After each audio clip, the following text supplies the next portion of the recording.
Try a couple of different volumes here. This is just normal volume.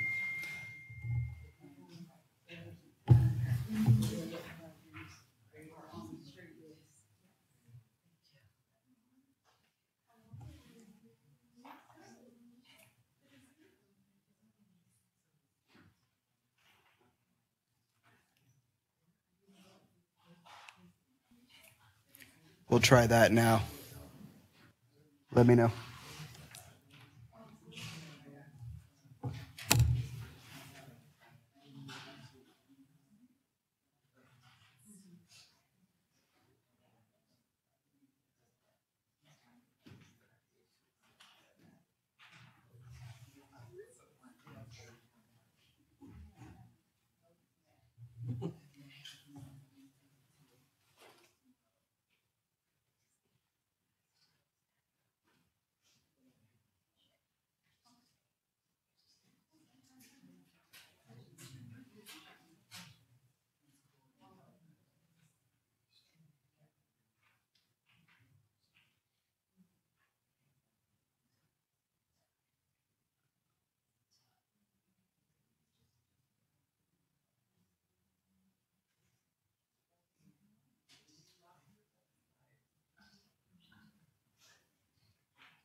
So first, an apology. Usually we like to do this without an audience, but if I could maybe just get a quick 3 count from you. You want to hold the microphone up nice and close.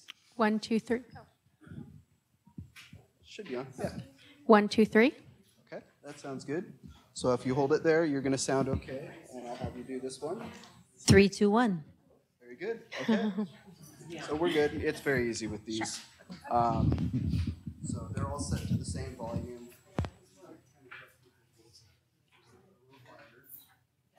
I do have some audio people. If I notice that you're speaking a little softer, you're not necessarily hear yourself. So I'll handle the level. You don't have to adjust your volume. So just go ahead and keep speaking.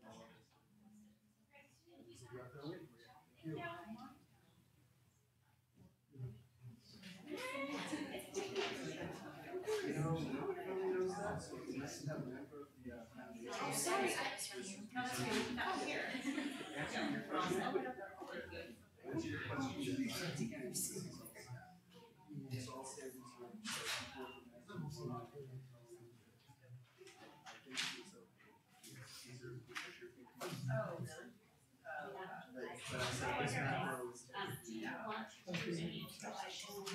I'm gonna say names, and then when I sit up, I'm going to hit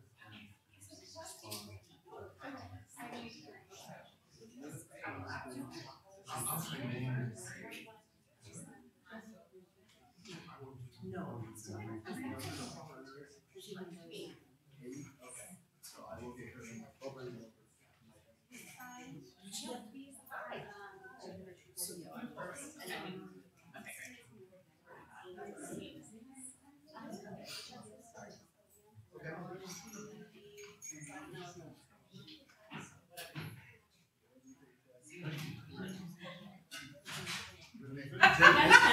This is your home field, so we're comfortable. So you are going to be part of the panel.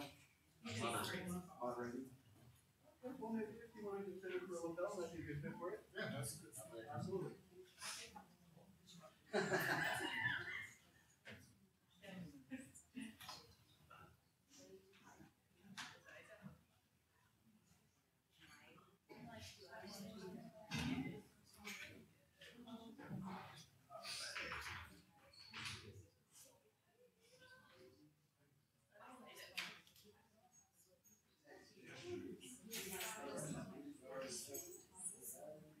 Send it to a friend.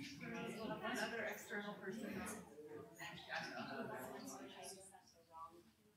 Real quick. So if we could get you.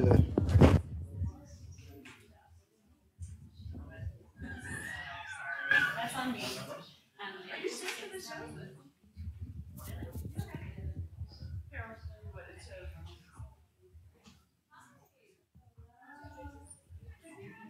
Maybe get a quick 3 count from you. 1, 2, 3. Okay. I'm good. That should be good, and then we'll just go ahead and hit your. This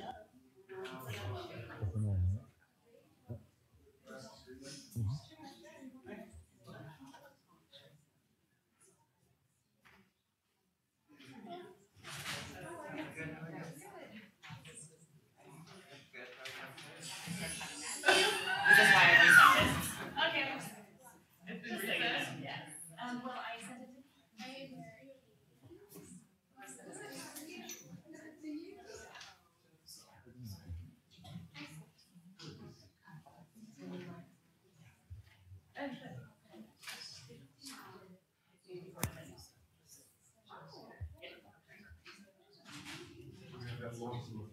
I was trying to see where you guys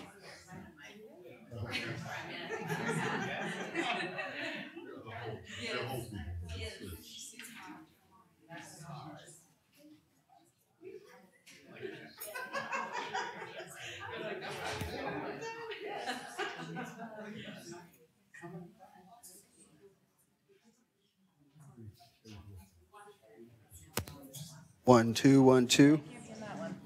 You can't be in that spot. Oh, no, I'm not. Yeah.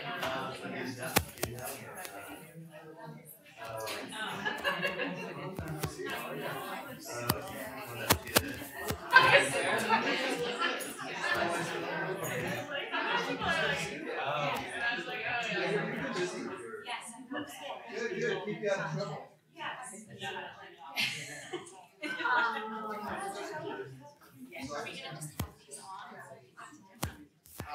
We'll put them all on.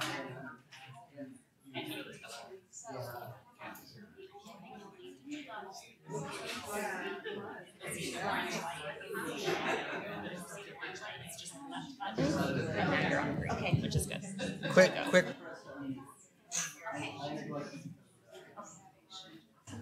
So like you just push the. Yeah, so okay, it'll come up and it'll be like this. Press once. So if you're. And you look down. Okay. All right. Okay. Of course.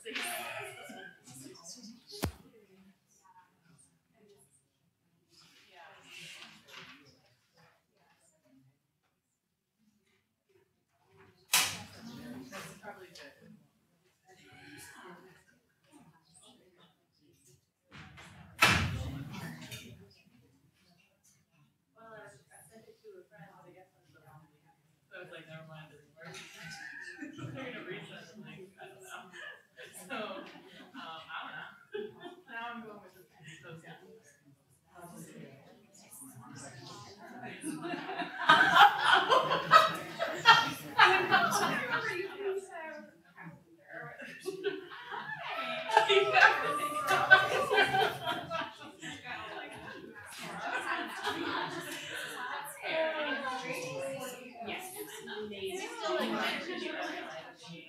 With like the wellness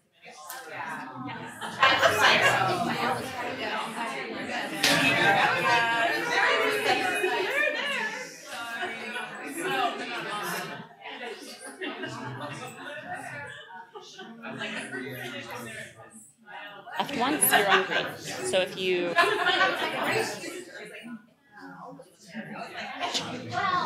Perfect.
Yeah.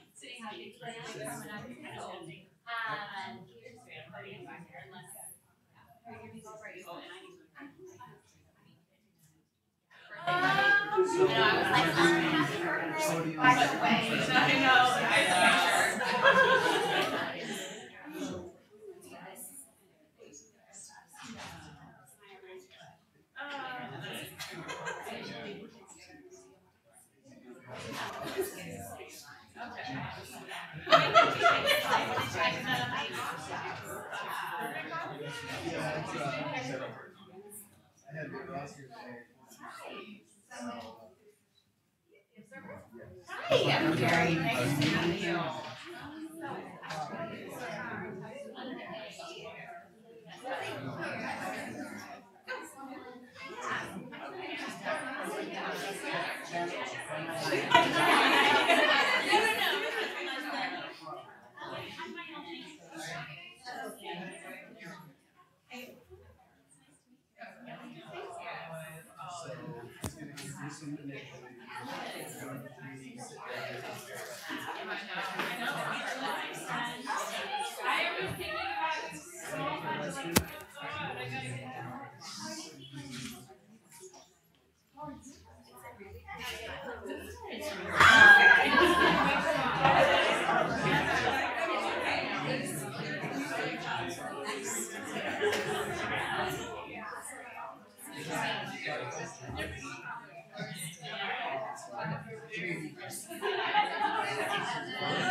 Hey, Mike, really 1, 2, 1, 2.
So we have this little clicker. You can walk around, and it should go right into your. Testing.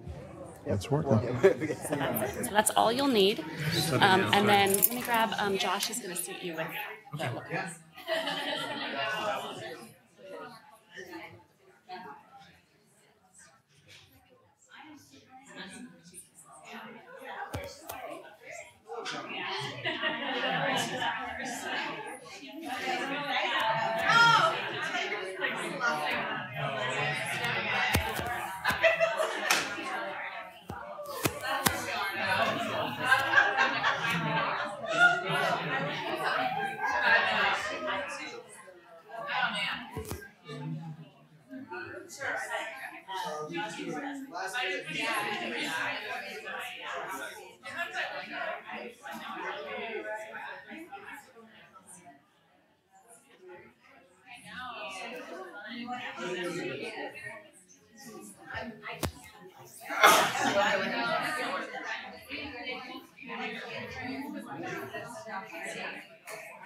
Test 1.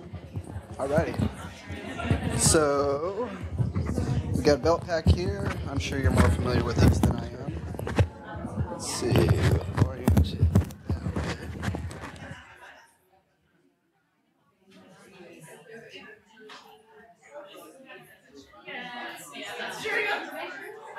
All right, and if I could get just a quick 3 count from you. 1, 2, 1, 2. Okay, Very good. So, I'm gonna yeah, turn this off for I now. want to hit that. First right, first right. You got your music, right?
Gotta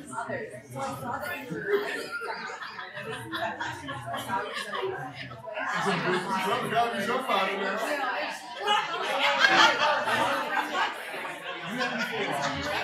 I have no idea.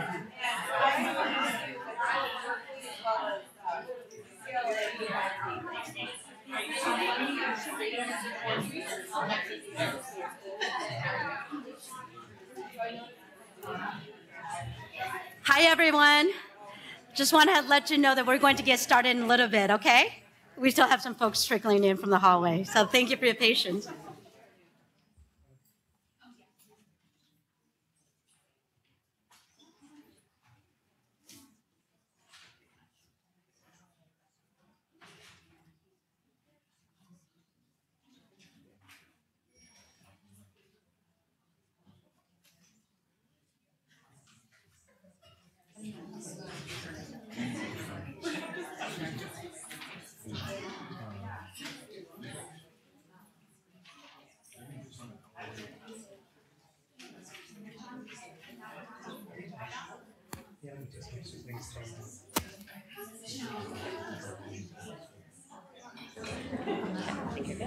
Okay.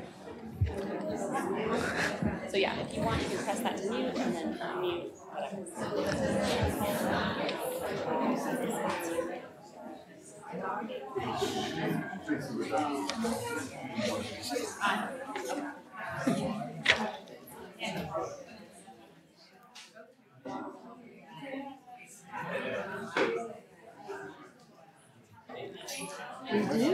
You do.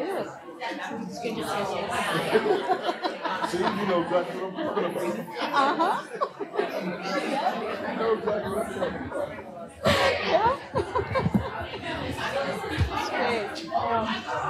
I wanted to come give you a hug.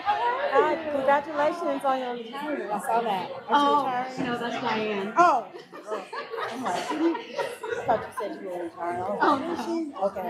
I hope not. Well, I hope one day soon. Okay. Just getting started, right?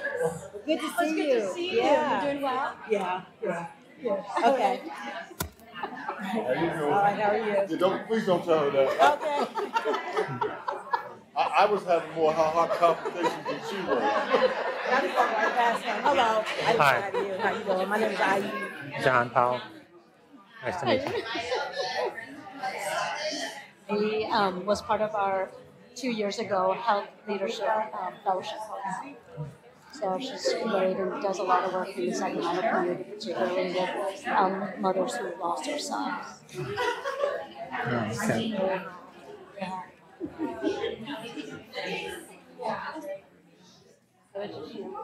John and I have co-worked with friends in Minneapolis, and I was just sharing with John that I was just recently got some Sorry to interrupt. Do you mind making an announcement just saying when I start? A couple minutes, 2 minutes? Okay.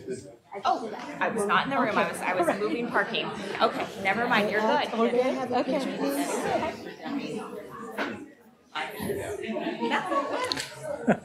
Thank you. How come you were smiling? I always smile when you smile.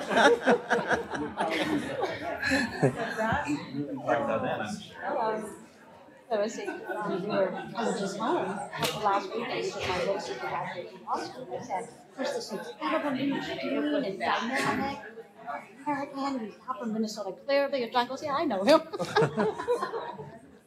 Yeah. Would you have anything to do with him being? I know, did you? No. But we were good friends. Should turn this off.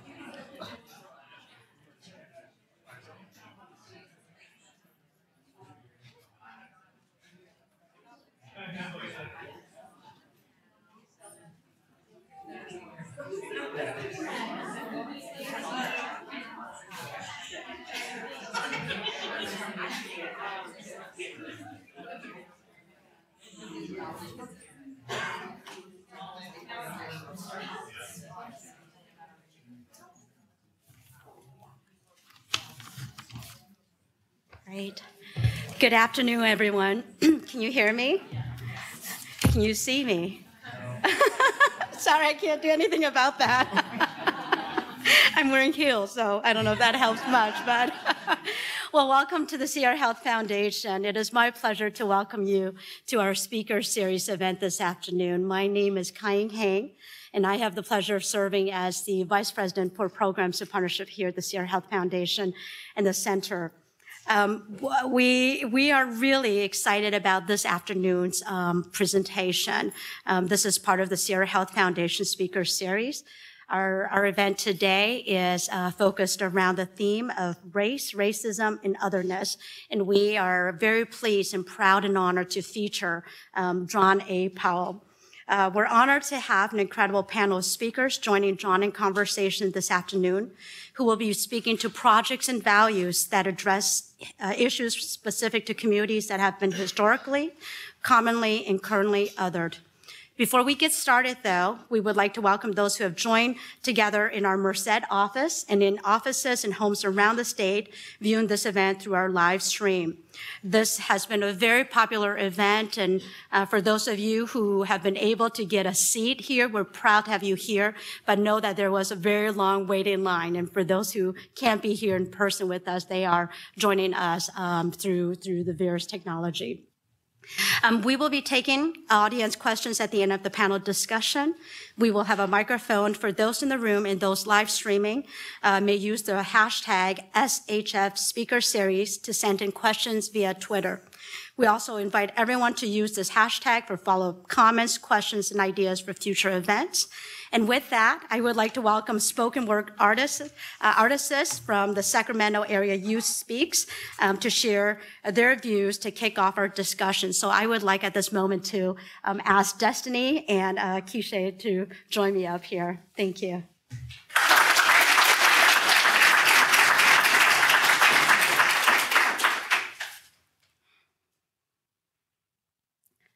Somebody once told me, you're powerful, your voice is powerful, and don't you forget it. But then I wonder, when I speak, why don't I hear the powerfulness in me? Somebody once told me, to love yourself, you have to love every part, flaws and all. But then I wonder, when I look in the mirror, why don't I love the white in me? I told my mom I wish I was 100% black. But then I take that back because the way society views it is if you ratchet, then you black. Dark is ugly and light is cute. Oh, so girl, you blessed if you mixed. Them curls in your head, them colored eyes gave to you by your master. Slave owner made you light by mixing you with white and stealing the melanin from in your skin. Like if you mix cream with coffee, turn you black to brown. You took my self-worth, you took my dignity, you turned me black to brown because you stole my melanin. And now I'm called light-skinned, when we all know dark roots are the best roots. You can't plant those peas in that white soil, so how the heck we gonna eat? You need me. My melanin in my skin, you need me. So don't confuse my melanin, don't confuse my dark roots like I can't have colored eyes, like my curls can't be loose. You need me. Don't think my coffee needs any cream. So how am I supposed to love all of me when not only am I not accepted in one culture, but I'm not accepted in two? You too light, you too dark, your hair too kinky, your curls too loose. You talk white, but you got black futures. I know this history of this white ain't me. I'm 100% black at heart, but I know that's not what you see. I'm as black as Tanisha. I'm as black as LaQuisha. I ain't no Ashley. I'm Keisha. My name a little different, so aren't I black? My name is Keisha Odessa Marde. Do I sound black enough for you?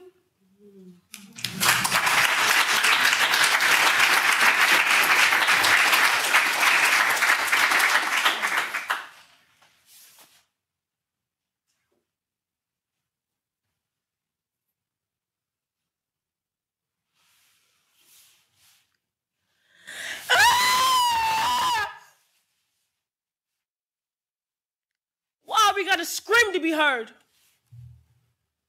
Why we gotta die to be recognized for being alive? Are our screams like triggers that spring you into action? Why? Why we gotta die? Oh, I'm sorry. Did I interrupt your dinner? Did I interrupt your polite conversation about the weather? Oh, excuse me. Was I too loud? Did I shock you into existence? Are you woke now? Do you see me? Do you see these wounds, or shall I paint a clearer picture? Death don't get no clearer. Is the pain not evident in my voice? Are your butts at the edge of your seats now? Are you leaning forward? Are you inching closer? Are you drawn to my sorrow? Are you drawn to my pain? This seed was planted in your spine a long time ago. Although placed with nefarious intent, you still blossom. You still stand rigid and firm, though your petals are a little wilted. But I see you, flower child. You are born with God in you. You are born in light, so they try to snuff you out every time you shine. No wonder this hatred never dies. Black power is real. No wonder I see envy in their eyes. We are born far beyond this earth. No wonder their strategy was to dehumanize. How you going to dehumanize our celestial bodies? No wonder they fear our minds. Knowledge is freedom, so they try to cripple our ability to think. We were never meant to fit within the confines of that little world, so they'll build fences around our neighborhoods, built to withstand 1,000 storms. We ain't going nowhere, we ain't getting out the hood. They place cops in the neighborhoods, say they're there to protect us, but really they're just guards against our prison cells to make sure we don't get out and disturb their white picket fences. Why y'all keep placing policemen out of their element? So they can keep killing our brothers and blame it on being scared and nervous? See, I can't take it anymore. I can't hear my mother's crying anymore. Shh, shh, shh, shh. It's gonna be all right. Mama, it's gonna be all right. Stop crying. Stop crying, Mama. Shh, shh, shh. Why we gotta scream to be heard? Give us justice while we're living. We are done asking. We are not too loud to live.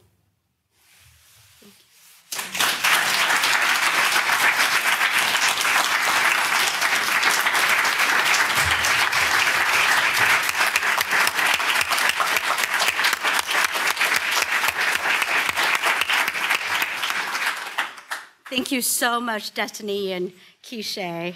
Youth Voices for Social Change, and how amazing for us to start off our afternoon together then with your voice and perspective. I am now delighted to welcome John A. Powell to start this much-needed conversation on race, racism, and otherness. I think you all have John's biography, but let me just say that John is an internationally recognized author and expert in the areas of civil rights and civil liberties in a wide range of issues, including race, structural racism, ethnicity, housing, poverty, and democracy. John also has written extensively on structural racism, racial justice, concentrated poverty, and urban sprawl, housing, voting rights, affirmative action, racial and ethnic identity, and targeted universalism. So with that, I would like to welcome John to the podium. Thank you, John.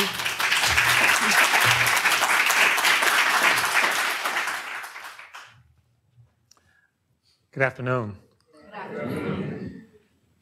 So you probably can see me, and I'm not wearing heels. But if not, hopefully you can hear me at least. So it's a delight to be here in Sacramento and to be at the Sierra Foundation. I don't know how many of you are directly affiliated with the foundation, but I had an opportunity to visit their website and talk to a few people and doing just phenomenal work. And so I'm going to share with you some thoughts today about othering and health and race, and hopefully you'll find this useful as you go forward. One of the things we know is that we're all situated in structures, and structures matter. But these structures are not equally designed, and structures actually advantage and disadvantage people. And structures themselves can be expressions of belonging or expressions of othering. And so part of the thing is to pay attention to these structures, and usually they're largely invisible to us. We don't think about them. We don't notice that there's not a ramp until someone shows up with a wheelchair. We don't notice that there's not facilities for people who are blind until we have a blind friend. So we just assume that the structures are designed neutrally, and no structure is designed neutrally. They're designed to do some work, and we need to make sure we design structures to include and to belong. And so part of this conversation is about belonging. So you might have come in here thinking the big problem of the day was housing or policing or food, and all those are serious problems. But I want to suggest to you that the problem of the 21st century, not just in the United States, not just in California, but in the world and in Sacramento, is the problem of othering. The problem of who belongs and who does not belong. Do we not belong because we are quote unquote mixed race? Do we not belong because we speak differently? So there are all ways, many different ways, which we could say to someone, you don't belong, or you do belong. And we say that not just with our words, but with our policies, with our resources, with our structures. So there are a number of ways to communicate to someone they don't belong. And obviously in the United States, one of the historical foundations of a group not belonging has been race. But it's not the only one. It's also, we use Native people. We also say people from different countries, immigrants, Muslims, people who have different abilities, people who have different sexual orientations. There are all these different ways in which we say, you don't belong. And it's not us saying it just to each other. It's how government gets organized and how it organizes space. So the very notion, for example, of segregation is to say, you don't belong in my space. I had the opportunity of having lunch with the staff today, and I had to step out for a call with Starbucks. And so two young black men in Philadelphia show up in Starbucks. And the barista says, you don't belong. This is Starbucks. This is not a space for young black men. Or someone getting on an airplane with their children, an African woman, and someone saying, you don't belong. And they call the police and they come. Or a young Yale student studying and get tired, decides to take a break. And her dorm mates calls the police to say, you don't belong. Or black people in Oakland eating barbecue. Let me repeat that. Black people in Oakland eating barbecue. That's what we do in Oakland. But someone decides, you don't belong. This is our space, get out. And I was sharing with Chet, I used to live in San Francisco, and there were logos painted on the sidewalks around Dolores Park that read, get rich or get out, saying if you're not rich, you don't belong. We have to counter that. I am because you are. I am because you are. And so this fight about who belongs, who does not belong, really is foundational in this country. We're still fighting the Civil War, and right now we have to say the South is doing a pretty good job. They're contesting the idea that we can have a United States where people belong. So this question of who belongs is all around us. And these are two books one written by Samuel Huntington, and he wrote a book literally titled, Who Are We? And he says, we're not a country of immigrants, we're a country of settlers. That the country belonged to the settlers, and everybody else is a guest. Everybody else has an asterisk by their name. They don't really belong, and if they don't behave right, we can ask them to leave. You say, Dr. Huntington, who are these settlers you keep talking about? And he tells us. He says they're the Anglos and the Saxons. They're the Christians, not just Christians, they're Protestants. They speak English, and they look a lot like me. But then we can talk to our friend Jeff Chang down the peninsula at Stanford, and Jeff says, who we be?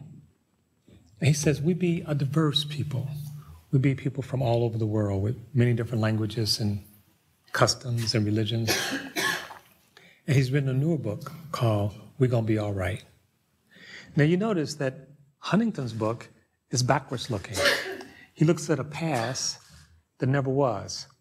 He looks at a past when the country was just populated by Anglos and Saxons. What happened to the Native Americans? Weren't they here already? Small footnote that Huntington wants to skip over. Jeff Chang actually tells us to look to the future. The future is now. My friend Tony Ayton like to say, when people ask him where he's from, he says, I'm from the future, I'm from California. The future is now. We are the people, all of us. All of us belong. So othering is a funny word. It's a wonky word. And so I dug deep into the bowels of academia to pull this out to help you. So stop othering me. What's othering? Well, your kind wouldn't understand. Your kind wouldn't understand. So the country is growing more diverse. And it's not just something that's happening in the country, the world is growing more diverse. This is a result of many things. Technology. It's easier to travel, it's cheaper to travel. Between 300 and 400 million people now live outside of their home country. And most of those people are coming from the south to the north. And Robert Putnam discovered in the 1990s that as diversity across some important sectors, because there's all kinds of diversities, but he's talking about diversities that's across particular sectors happen, it creates anxiety.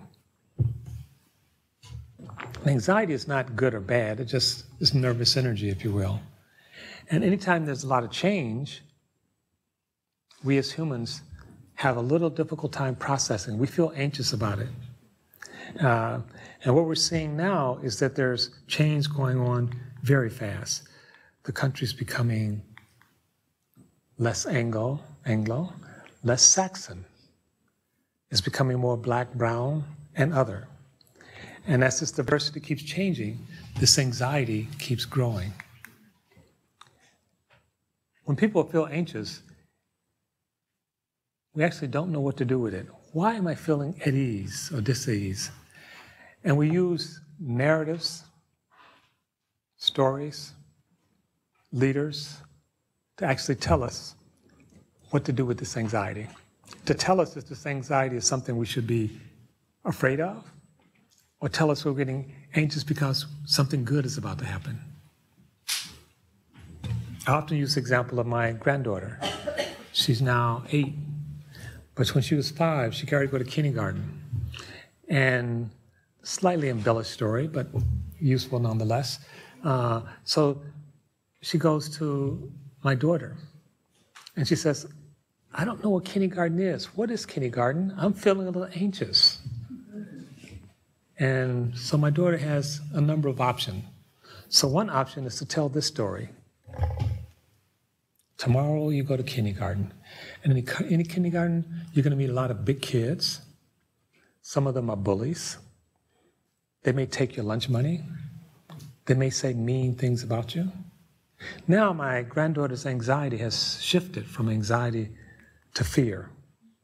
Or my daughter could say, you're going to school tomorrow, you're going to make new friends. You're going to learn to read and to draw. You're going to have play dates. Now that anxiety has shifted from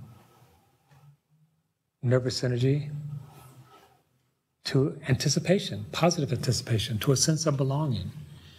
So Jeff Chang is telling a story about belonging. He's telling a story about where we all belong to each other and where we grow and change in a positive way because of our association with each other, because of our love for each other, because of our caring for each other. Samuel Huntington is telling a breaking story. He's telling a story about the other taking our lunch money, stealing our jobs, stealing our women. Now notice, my granddaughter was agnostic, or about bridging. It had to come through a narrative that was given to her. So a lot of times when we look at race, when we look at what's happening in the country, which look at what's happening in Sacramento, it's not simply that most people are principled racists. There's some, but that's not true of most people. But most of us, Black, white, Latino, Asian, Hmong, Native American, most of us struggle with change. And some people struggle even more. So as diversity grows, so does anxiety. The question is, will we take that anxiety and build bridges or build walls? Will we bridge or break? And what I want to suggest to you is that most of our activity and most of our stories are breaking stories. The stories about being different than the other. The stories about being afraid of the other. The stories about the others not being fully human.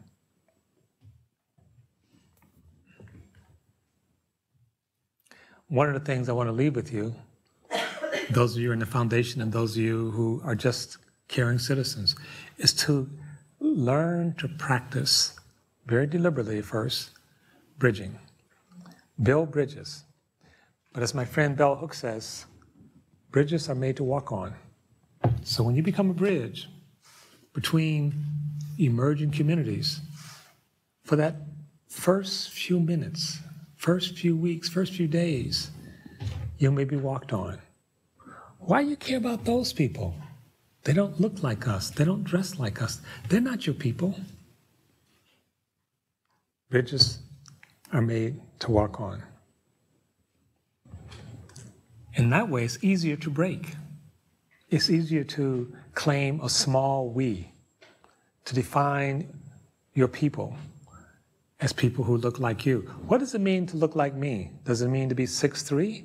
Does it mean to be a graying African American with a bad hip? How many of y'all are my people? So we have a president who wants to build an incredibly small we, who runs around appointing people for office, who believe the South was on the right side of the Civil War, who believes that if you don't do sexuality like some of us do sexuality, you don't belong. If you're a Muslim, if you're from South America. So to build this smaller and smaller we. And the consequences of that is not just attacking Muslims, or attacking Mexican Americans, or attacking immigrants. It's disuniting the United States. It's actually destroying our country, destroying our fundamental values. Now some people, as Dr. King would say, some good people, would prefer not to address these issues of race. I mean, can't we just all be people? I can't tell you how many times my good friends have said to me, John, I didn't even notice that you were black. And my response oftentimes is, strange, because I certainly noticed that you were white. So the opposite of othering is not saming. One of the ways we want to deal with the complexity of diversity is to deny that it exists. It's reduce everybody to me. What a boring world. I'm pretty cool, but I don't want the whole world to be me. I'd get tired of myself. And fortunately, the whole world is not me. I was overhearing someone's conversation and they were saying, I'm smart by myself, but I'm not as smart as 10 people together. Diversity, properly constituted, is a strength, is a powerful strength. So the opposite of othering is not saming, it's belonging. Belonging doesn't deny our diversity, but also it doesn't deny our commonality. And it doesn't deny that both our diversity and our commonality are dynamic, are relational, are constantly changing. So what it means to be an African American today is not what it meant when I was born in the 1940s. In fact, I wasn't born an African American. I was born a colored boy. And then later, got tired of that label and someone said, no, you're not a colored boy, you're a Negro. And then it was like, well, Negro, interesting concept. And then there was this guy who said, I'm not a Negro. A couple of them. You might have seen the movie about James Baldwin. I'm not your Negro. Well, who are you, Mr. Baldwin, if you're not my Negro? And he was actually playing off of Malcolm X, because Malcolm X was the first public figure who said, I'm black. Now, interesting. You may think, well, black is a description of how you look. Well, then why did it take 20 years, from 1940s to the 1960s, to get from colored to black? Race, blackness, whiteness, Latinoness, These are political spaces, and they're dynamic spaces, and they're constantly changing. And they can be spaces that use to bridge or to break. So we have a whole history of exclusion. Stay outside. Drink from your own water fountain.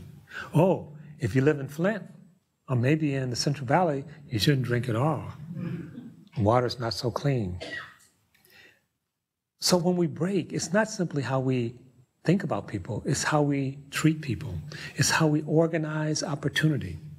It's how we organize resources. So then we say, we're going to integrate. Come into my place. Come into my place. But the operative word is my place. You're here as a guest, so behave yourself. Don't mess with the furniture. This is my place. So belonging suggests it ain't your place. It's our place. And it's our place we co-create. You don't create it, I don't create it, we create it together. And it belongs to all of us. So it's not the same as diversity. This is a diverse group right now. But I dare say, Chet might say, some of y'all don't belong here after 5 o'clock. So you may not all belong in the same way. So it's not enough to have different people represented. People have to belong. Now, we're at a health foundation, so I want to talk about health a little bit. And, of course, you may know this. Health does not mean health care. It's not that health care is bad, but that's not the same as health care. And where you live matters a lot. So whether you're healthy or not depends in part on where you live. So we organize space to do race, to do issues of belonging or othering. So they're othering spaces, they're belonging spaces. When you show up in the wrong space, somebody might call the police. What are you doing here in this space that's not yours? So the government plays a role in terms of organizing, polarizing, and policing space on unequal terms. And we know now from years of research that space organizes disadvantage and advantage. And one way we can talk about space in this way is segregation. Now, some people today, it's like, well, you know, I don't care about segregation anymore. Segregation has never been about separating people of one phenotype from people of another phenotype by itself. Segregation has always been about organizing opportunity, organizing resources, organizing who belongs and who does not belong.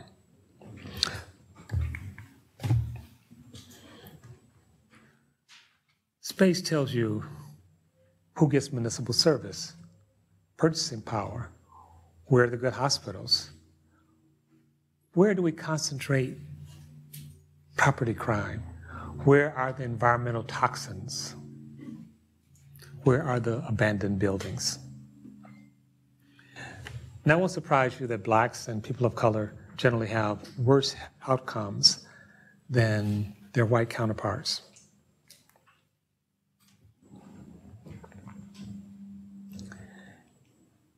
And even when we account for things like SES, socioeconomic status, we still see tremendous difference in terms of racialized outcomes. Part of it's space, but part of it's the way you treat it when you're in the space. So even a middle-class black woman with a college degree is more likely to have a premature baby than a white woman who drops out of high school. It's not supposed to be that way. Why is that? How do we make sense of that? Well, some of you may have seen Raj Chetty's study. Chet and I were talking about this earlier, and he's saying, you know, there are all these indicators. You know, it's like if you have more money, you're better off, generally speaking, certainly than having less money. if you live in a nice neighborhood. And so people like Charles Murray is like, it's not black people that we're against, it's black culture that we're against, the culture of poverty that we're against. And if black people would just get married, go to college, work hard, we wouldn't have anything against them, and they would have positive outcomes, health and otherwise. Whereas Chetty's study was sort of just pull the sheet back on that. And what he said is that even for black boys who grow up in a two-parent household, in a middle-class neighborhood, go to a good school, and have a household, not middle class, of $1 million, they're still, and these blue dots represent black boys, them falling out of their class at a much higher rate than any other group. How do you make sense of that, Professor Chetty? How do you make sense of that? And he actually suggests, I talked to him about it before he published the study, and he was talking about, how do I talk about this so people don't misunderstand it? And so we have to talk about it and explain it. And some people will misunderstand because they want to, and some people will understand. He's saying it's racism. So independent of your socioeconomic status, independent of where you live, independent of where you go to school, Yale student trying to study, what are you doing in this space? Racism doesn't go away. So all those things are confounding. Space, socioeconomic status, your family structure, all these things are related to how we do race, because race is a practice, but there's still more. There's something left over. And for many people, that's uncomfortable. It's like, let's not talk about race. I'm tired of talking about race. Can't we talk about, did you see that game last night between Cleveland and Boston? Wasn't that something? Yeah, it was a good game. But let's talk about race. It never goes away in America. And here's the thing. When most Americans think about race, what comes to mind? Tell me, what comes to mind? When you think about race, what comes to mind? Anyone? I think like, I guess overt racism, like people being explicit about it, like actually, I don't know, I think Okay. that makes sense. Yeah, no, you think about it as interpersonal. But does a group come to mind? When you think about race, does any particular group come to mind? Black and white. Blacks, okay. Black and white. All right. So what I want to suggest to you is that when most Americans think about race, they think about blackness. So let's talk about race, they mean talk about black people. I was teaching a class, two quick stories. I was teaching a class about racial discrimination at the University of Minnesota, and most of my students were white, and one of the students objected. It's like, why are we talking about black people? I said, I didn't say anything about black people. I said racial discrimination. That could be white people too. White people's a race. He said, oh, okay, go on. Later on in that same class, I'm teaching about how the United States acquired this vast array of land. And I started talking about taking the land from Native Americans. And again, one of the students raised his hand, Professor Powell, this is not a Native American class. Why are we talking about taking the lands from Native Americans? We're not interested in Native American history. I said, we're not studying Native American history. This is American history. This is your history. This is how you got this land. This is how we got this land. You don't know anything about Native Americans except we took their land. Oh.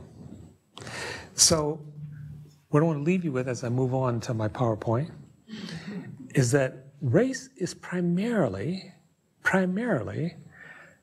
not about black people, but about whiteness. Not even white people, about whiteness. And most of us know very little about whiteness at all. So when you go home tonight, find out more about whiteness. Life expectancy. So white people live longer, and it's not because they have better genes. It's because of life conditions. This is from Tony Ayton. Some of you will know him. He's a vice president of California Endowment and a friend of mine. So for every 10% increase in poverty in a neighborhood you live in, you lose 3 years of life expectancy. So your realtor, when they show you the neighborhood and the house, they should say, you can live in this house and pay this amount of money, but you're going to die early. Or you can live in this house, it's more expensive, but you're going to have longer to pay for it because you're going to live longer. So the way we organize neighborhoods, the way we organize zip codes, we also organize health. How much money we spend normally relates to health. Except in the United States, we spend a lot of money and we don't get much health for it. Now there's a concept called the social determinants of health, which says, let's look at all these things, violence, the air, the neighborhood, the jobs. All these things affect our health, and it's called the social determinants of health. Now, the interesting thing about the social determinants of health, the same as the social determinants of race. So the things that actually give us health are the same things that give us race.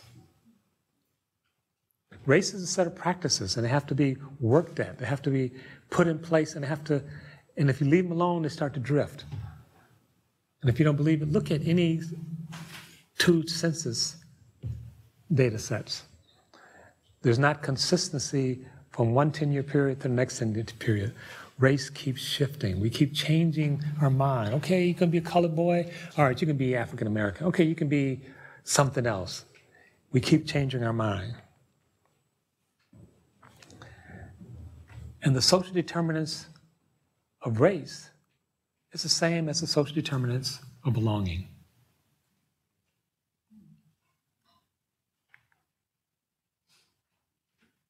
So I want to introduce another concept called allostatic load. And basically what it is the biometrics to sort of look at about 12 different ways of thinking about stress. And the body is constantly interacting with the environment and recording these stresses on the body. And the load for being Black in America is a heavy load. We have high blood pressure in the Black community in the United States. Now, some people say, well, that's just genetic. Except those same tribe of people living in Africa, they don't have high blood pressure. Some people say because they don't have many white people. But it's not white people. Remember, I said it's not white people, it's whiteness. So they don't have the stress of going into a Starbucks wondering if they're going to get arrested while buying their coffee. They don't have the stress of thinking about, if I go to Yale, I might not belong and get arrested. They don't have the stress when a police car comes behind them thinking about, should I pull over? Should I call someone? So the stress, the story and the day-to-day stress of racism is associated with allostatic load.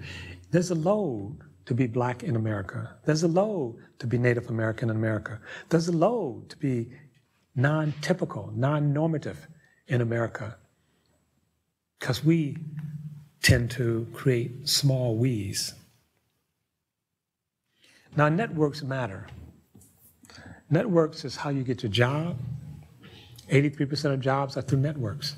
But there are networks that are powerful and uplifting and mobile in one direction. There are networks that are actually flat or depressing. But networks matter, not just individual networks. And so we have to look at what are the networks that people have, and give you 2 examples. The CDC did a study. They looked at Black teenagers and white teenagers, and they were both engaged in about the same amount of sexual behavior. So the behavior was the same.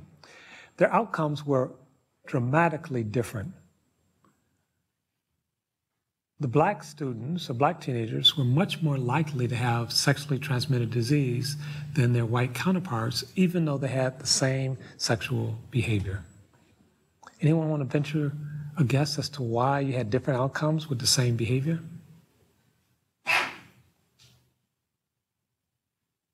No one wants to guess? Okay. Here's the difference. The black networks were thick, which meant instead of my knowing Chet and Chet knowing this person, it's like we all know each other. So our networks are like this. They're crisscross. Where the white networks were thin. One person knew one person knew one person, or knew two people. For any kind of disease, if the network is thin, the disease travels slowly. That's how, because it travels through the network. If the network is thick, the disease travels much faster. So if you're studying disease, you need to study the network. Violence is a disease.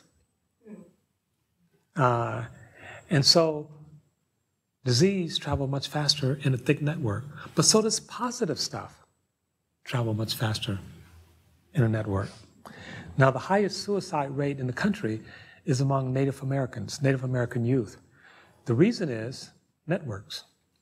So if one person commits suicide, there's an exponential chance that someone else in that network will also commit suicide. A lot of the mental health work has not taken into account to look at Native American networks.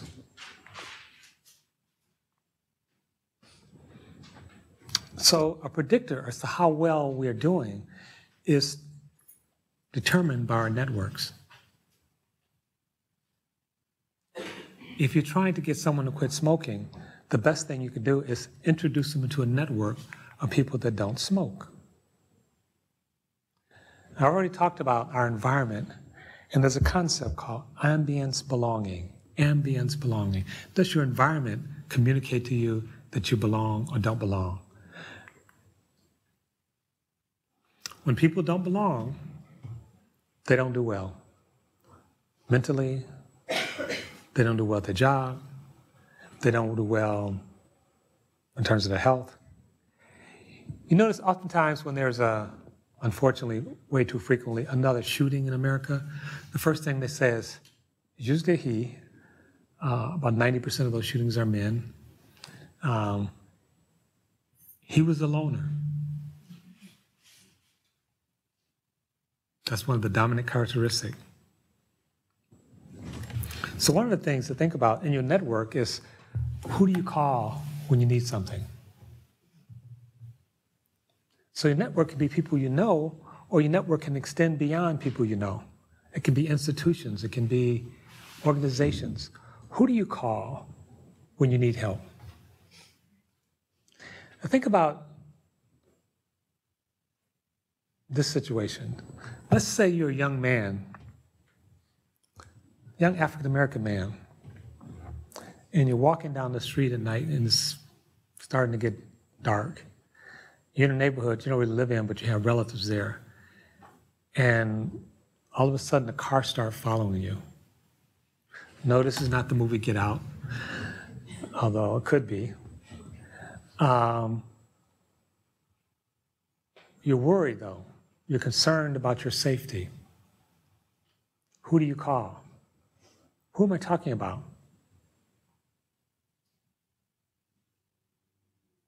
Okay, let's continue the story. Let's see if it jars your memory.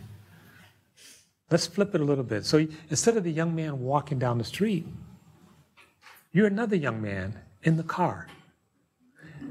And you see someone walking in your neighborhood that you don't recognize.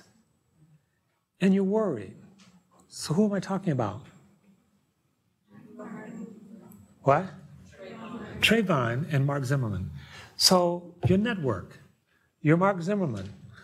Who does Mark Zimmerman call? The police. Who does the white woman in Oakland call when she's worried about barbecue? Who does the white student at Yale call when they're worried about someone in their dorm? Who does Trayvon Martin call?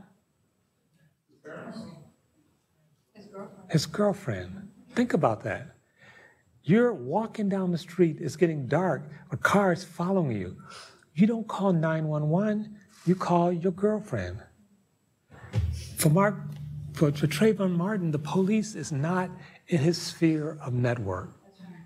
He's never going to call the police. He's worried about his safety, but he calls his girlfriend. And I asked my black students at Berkeley, how many of you, if you were in Trayvon Martin's situation, would call the police? The answer was 0. There's something wrong with that. Something's wrong with that. I'm worried about my safety, and I don't call the police. And here's somebody worried about barbecue, and they can call the police. So networks matter. We have to make sure people have the right networks.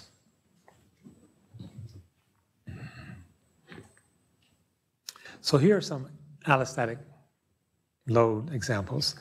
And the main point is that we can measure allostatic loads. There's some indication that we can measure it without being intrusive.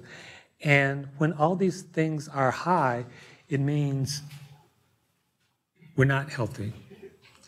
Allostatic load is not an individual thing. It happens at a community level. So there's certain communities that not only are you more likely to die, you're more likely to feel stress. And you're not only more likely to feel stress, the stress doesn't stop. There's no relief.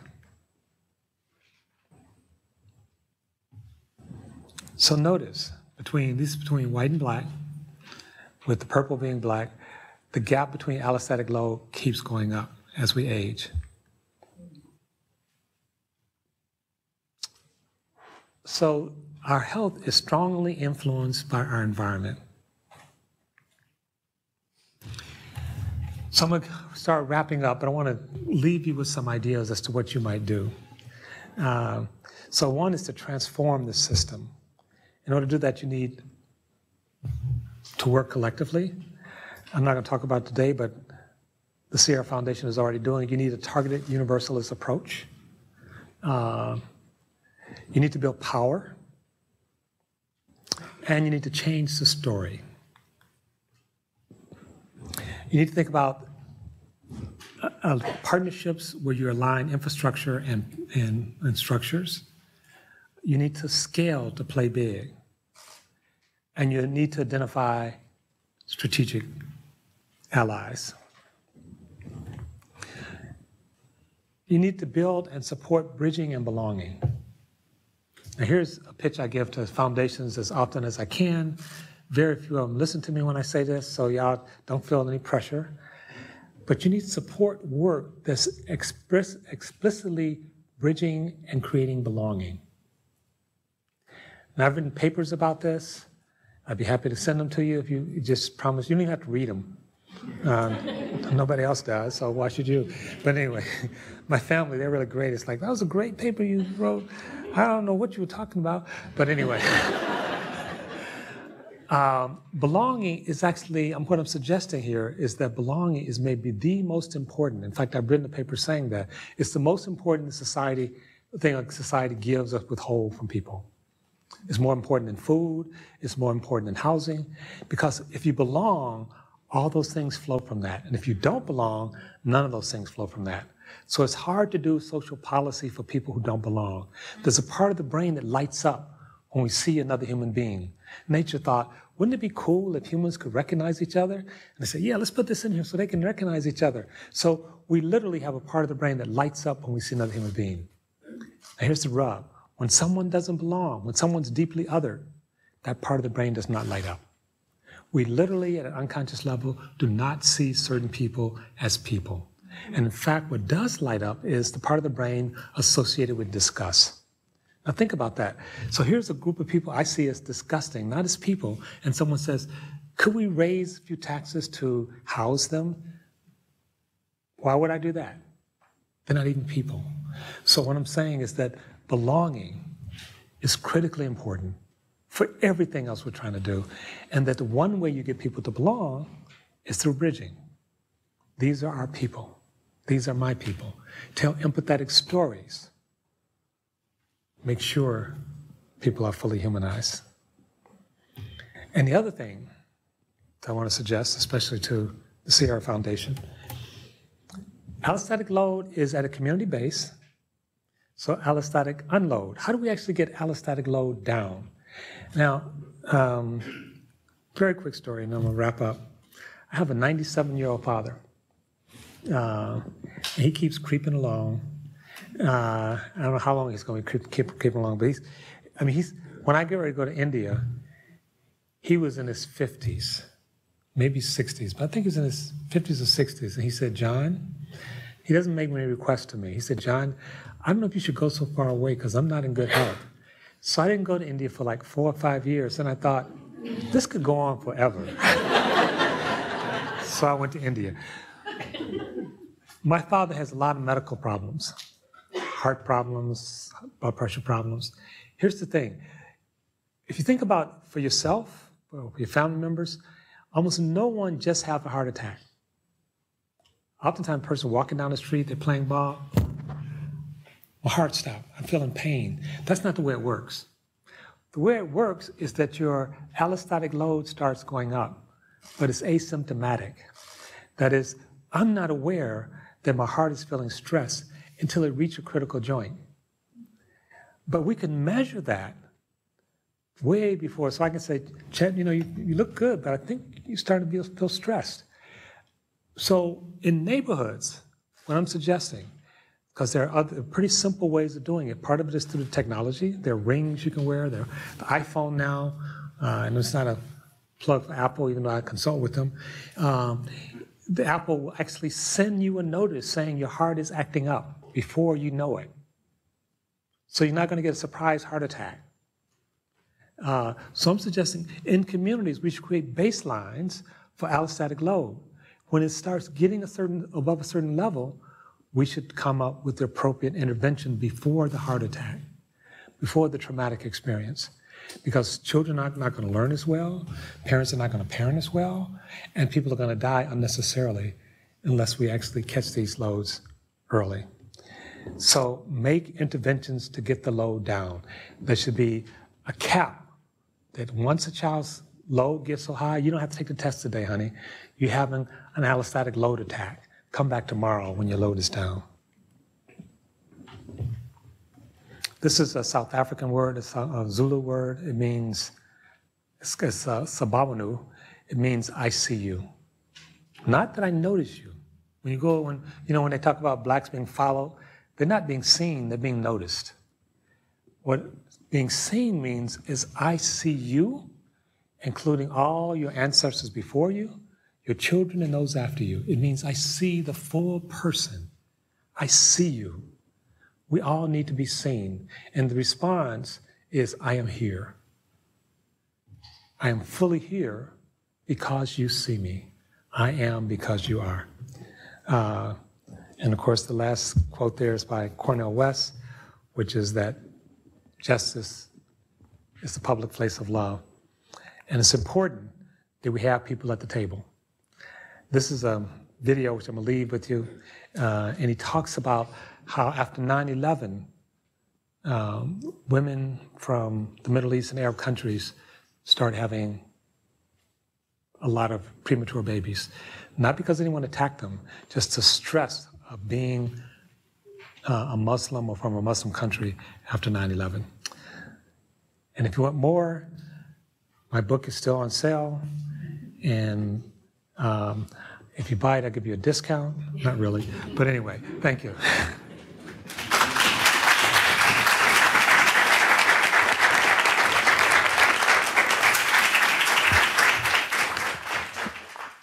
Thank you. I'm Chet Hewitt, President and CEO of the Foundation. Can we have another round of applause for John?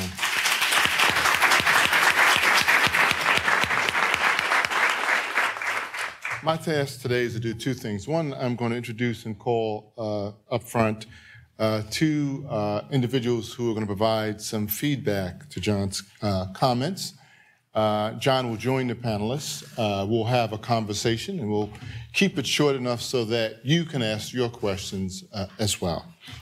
So let me first welcome Morningstar Ghali, who's the project director for Native Justice Now, and she is a member of the Pitt River Tribe, located in northwestern California. Morningstar is a leading edge fellow focusing on the disproportionate impact of the criminal and justice systems on Native Americans. She has worked as a tribal historic preservation officer for the Pitt River Tribe and with several other indigenous-led grassroots organizations in the Bay Area. She continues to lead large-scale actions while helping organize Native cultural, spiritual, scholarly, and political gatherings throughout California. Since 2008, she has been a host of KPFA's Bay Native Circle and is the proud mother of 4 children. Morningstar Ghali. Please join us.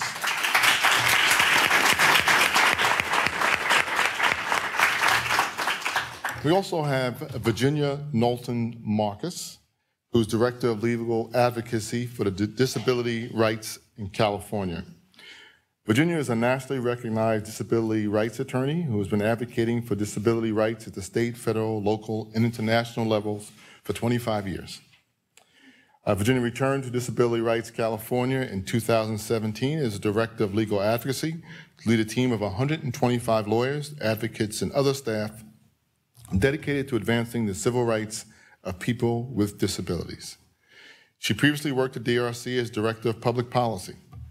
Prior to returning to California, she spent 11 years as a successful Executive Director of Disability Rights in Maryland, and she has also worked as Executive Director of the Joseph P. Kennedy Jr. Foundation in Washington, D.C., and serves on the board and an officer of the National Disability Rights Network, and co-chaired its legislative committee. Let me welcome up front Virginia Knowlton Marcus. And then our third panelist has joined us, and that is Nicholas Hatton. Nicholas, would you come up front and join us? And Nicholas is the founder and executive director of the San Joaquin Pride Center. A proven leader and agent for change, Nicholas has been instrumental in several movements that received national recognition. He served previously as a political government relations consultant, whose clients range from Congressman Jerry McNerney in Stockton, Mayor Mike Tubbs, and NASA astronaut Jose Hernandez. He currently serves on the executive board of the American Leadership Forum, Great Valley Chapter, the steering committee of the California LGBT Health and Human Service Network, and was recently appointed to Governor Jerry Brown's California Complete Count Census Committee. As a passionate advocate for equality, Nicholas is inspiring San Joaquin County and our nation to be more tolerant and accepting of its diversity. Nicholas, welcome. Would you join us, John, as well?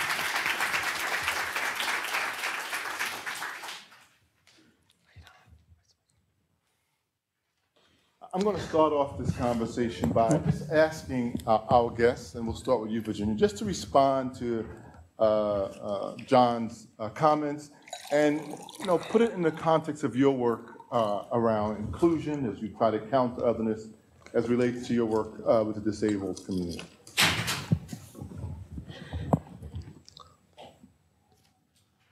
Thank you, Chet. Thank you so much for that wonderful talk. There's so much there, I don't even know where to start, but I guess I'll start at the end when you talked about I see you, which I took to mean I appreciate you. And for people with disabilities, there has been a lot of not being seen. It's a history of segregation, discrimination. There were literally ugly laws. So if you look to disabled, malformed, you were literally not allowed to be seen in public. So I see you is huge. And I also, and the forced sterilization, like we don't want more of your kind. So without your consent, we will ensure that you can't procreate. And that happened here in California. It was the 70s when those laws came off the book in this state. And I did a lot of my work in Baltimore. I just recently came back, and I also thought about something that I think you all may have heard of, the immortal life of Henrietta Lacks. And Henrietta Lacks had a daughter who ended up in Crownsville, which is a now shuttered facility in Maryland, where the conditions were particularly horrid, particularly abusive, particularly overcrowded, dismal, medical experimentations, some of them painful, without consent. And you won't be surprised to hear that that was the one mental health institution in the system that was segregated. It's all Black people. And that's to me, one of the quintessential forms of othering is this social construct that we have around mental illness and who's on what side of the line and who gets to decide. And we see disproportionate numbers of people of color in the deep ends of those systems, even in the juvenile justice system. So that was part of my reaction. The other thing that I thought was interesting was your talk around networks. And you know, the gesture that you were doing with your hands about the thick networks. And I thought about like layers of oppression where, and the aliocentesis, yes? The burden of multiple layers of othering. So to have a visible disability, to have a lot of melanin, to have English as your second language, maybe with a thick accent, maybe to be in a wheelchair, maybe to be female, maybe to be non-cisgendered. The more ways of being others they accumulate and really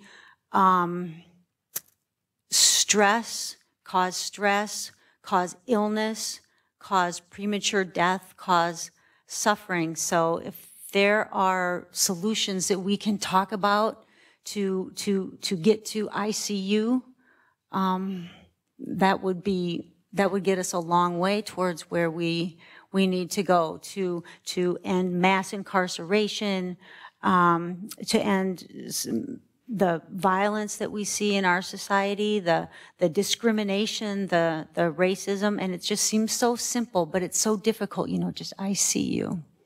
So that's my reaction. Thank you. Thank you. Thank you. Morningstar? Thank you. What an amazing talk. And what an honor to sit here on this panel with all of you. So I want to thank Sierra Health Foundation for demonstrating the inclusivity that was spoken about today.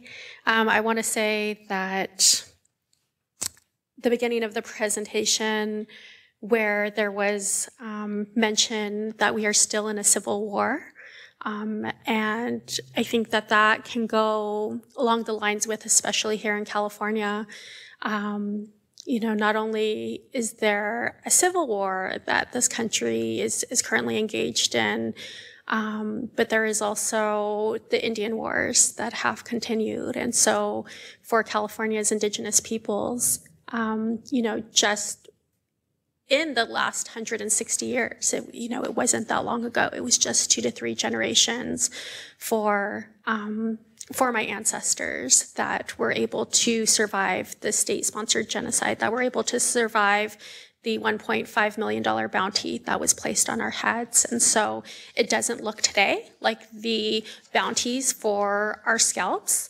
and the enslavement of our children, but it looks like the incarceration of our Native youth. It looks like the incarceration and the displacement that in the foster care systems, it is a rate of 11 times for Native children that of non-Natives being displaced. There was mention of Alameda County and the sterilization efforts. I was born in Oakland during a time that Highland Hospital, the county hospital in Oakland, had the second highest infant mortality rate in the nation.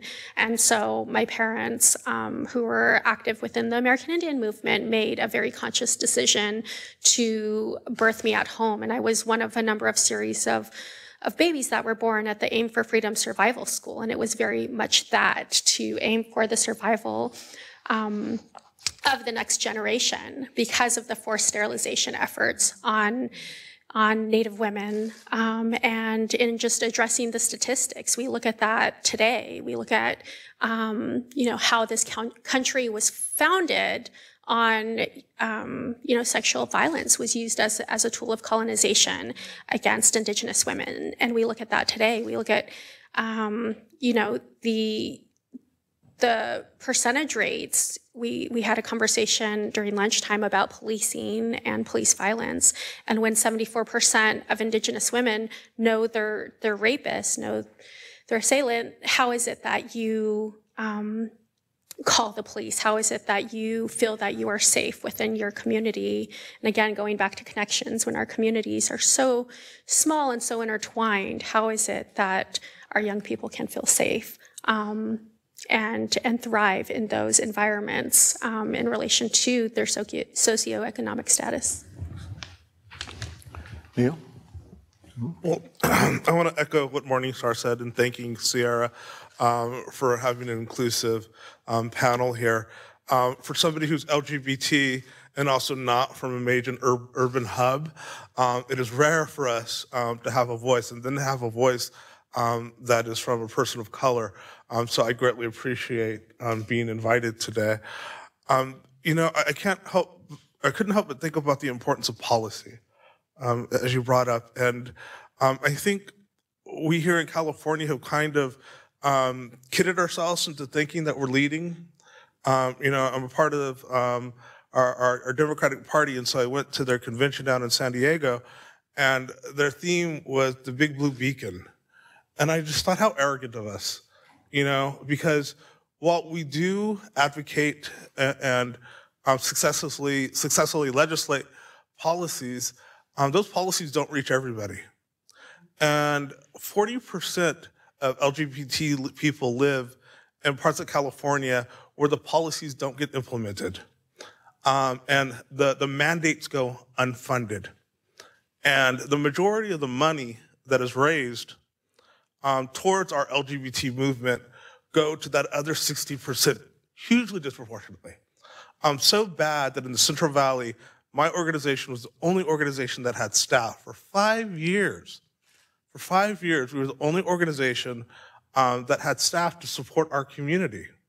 That changed, luckily, last year, so now there's 2, Bakersfield and San Joaquin County. And so, I'm glad that we're all here having these discussions, and I truly look forward to hearing more about what we can do to eliminate some of these disparities. Thank you. One of the things that John talked about was this notion of bridging, which was kind of the countering of otherness in many respects. In your work, in what ways are you seeing opportunities, even if they have not been fully realized yet, or perhaps you don't see any, where, where there are opportunities to bring people together? And I'll just use your example. There was probably a time when you wouldn't have been at the Democratic Convention. You talk about, progress. And I'm not suggesting at all that it's sufficient. But if we're going to get to this notion of bridging as a way of making real advances, give me some ideas or share your experiences. We'll try to do this briefly in terms of some of the things that you're seeing that are opportunities, whether they're in the policy space, whether it's something that foundations can do, or other institutions are engaged, from higher education to law enforcement. I hope I remember how to do this right. All right, over there? Okay. So I think accountability. I think we're seeing communities, we're seeing individuals step up and hold people accountable. I was listening to NPR the other day, and Jerry Brown was joking about the fact they were asking him, why aren't you so aggressive about all these laws that are passing now, like you used to be when you were first governor? And he laughed and said, because the great secret is all these laws, they get watered down by the time they get passed, and then the legislators brag about the original intent of the legislation as if it's what's really happening. And so the fact that he thought he could say that in our state, one, cracked me up. But two, that more and more people now are fighting the system, and you have accountability where the state of California is now saying, oh, you're not going to spend this money, in particular Mental Health Service Act, we want it back. That's accountability. That's now creating change. Or in my county, despite the fact that the Board of Supervisors doesn't necessarily politically support LGBT people, are saying, okay, well, we better give the LGBT people some of that money now because we're not gonna have it. And so I think it's extremely important that we organize around local accountability and organize in cities and counties that are not these beacons, so that those people can benefit as well. Okay, accountability being a big issue, local accountability in particular. Yeah. So there was reference to storytelling earlier. So I'm gonna, and as Native people, we're storytellers, and we also talk in circles. So I'm gonna keep this as brief as I can in sharing a story about a tribal member from the Otsagewi band of my tribe. And she's 30 years old, and about 2 months ago, I was asked to write a letter in support of her because she was being accused. She was facing charges of a 200+ year sentence for being accused of having a weapon and using that weapon towards a peace officer. However, varying accounts, and there are actually no witnesses to this, but she was facing 200 years plus, and she is 30 years old. So I was asked to write a letter in support of her in addressing some of the social determinants within our community and how at the age of being a teenager and a young adult that our tribe did not have the resources available to meet her needs. So our tribe did not have an education department. Our tribe did not have a tribal justice system. Our tribe did not have, and the state of California still does not have those not only available mental health services, but those services available for substance abuse accessible to her. And so that 200 year plus charge was reduced down to 30 years.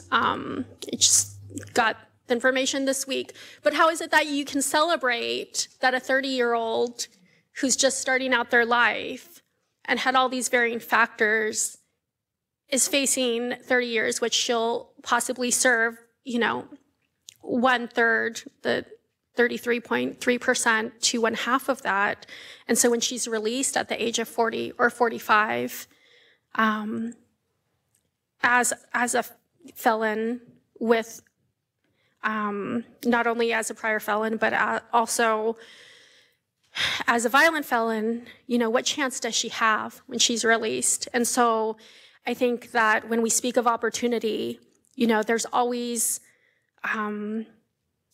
that need for hope. There's always that need for resilience within our communities. That's why we are still alive today. And although we face the challenges of being invisibilized on our own lands, the fact that I can get up and I can go and hug my children, and I was behind the walls with so many sisters and grandmothers and aunties that may not ever get that opportunity again, is what keeps me going.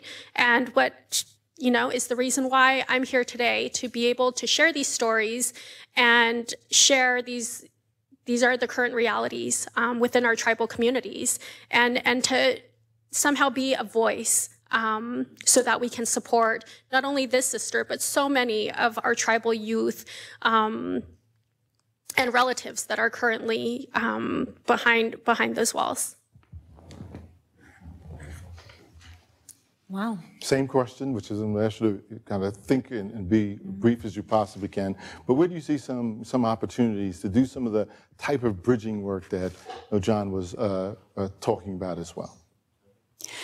Well, I see a real opportunity that California has in the tens of millions of dollars of Mental Health Services Act money that are unspent. And we are talking during lunch about the criminalization of disability, the intersection of blackness and disability and mass incarceration. And in my community, when I was living in Baltimore, a young black man with a disability, Freddie Gray, was killed by police. And there were uprisings and turmoil, and the Department of Justice came in and did a 14-month investigation and issued a 65-page report in August 2016 that found many abuses, many problems, but a real targeting and policing of that community where there's a high concentration of people with disabilities, Black folk, and poverty. And we were talking about what are some of the solutions to that. The disability discrimination, the race discrimination, and there were so many stories that were laid out in that investigation report about people who were clearly in mental health crisis and needed help, traumatized people who needed help, and there was no one to call but the police. And so the police came in, and sometimes the results were fatal. So, you know, that is money that is available to try something different, where crisis intervention, people with training, people who are mental health survivors themselves, not people with the training that the police have and the orientation that the police have, to have places where people can go and be safe and recover, instead of cycling in and out of emergency departments and jails. So I think there's a real opportunity there to innovate and get better outcomes for people. I want to do something a little bit different. I'm going to come back to John now because, you know, John said earlier that he was called out of our lunch meeting because he was doing some consultation with Starbucks around its situation. And I'm going to assume that Starbucks pays you pretty well for that type of consultation. We're going to get John to give us some free consultation today. How about that? And so I'm paraphrasing here a little bit, but you talked about resources. California is in a great budget place today. Over $2 billion of unanticipated money in the budget. And as we move into budget season, California is thinking about what it's going to do and where it's going to spend some of its largesse as well. And this is outside of, you know, its need to create some type of reserve for the downtime. Morningstar, you talked about voice and presence, and it calls to mind a level of activism that we're seeing, particularly in young people, that we haven't really seen in this country for some time. And whether it's about guns or Black Lives Matter or any number of issues, what you're really seeing is a level of activism amongst folks that I think holds some potential and opportunity if it can be organized and used in the appropriate ways. And then you talked about accountability, which is a huge part of this. Accountability to whom and for what outcomes, which I think is a really big question as we think about, you know, how do we move to a level of inclusion and acceptance of our diversity, to paraphrase. So John, as you think about the times in which we live in and the overlay in terms of where we are with our national politics, you know, how do you think about accountability, this kind of rise of advocacy, particularly with youth voice, in a sense in California that we actually have to play to do good work in a number of areas that we have been lacking in investing in since the Great Recession? Well, those are, I think this is on, those are important questions. And let me come back to the issue. So I work with the Black Worker Center. Some of you may know them. They're all around the country.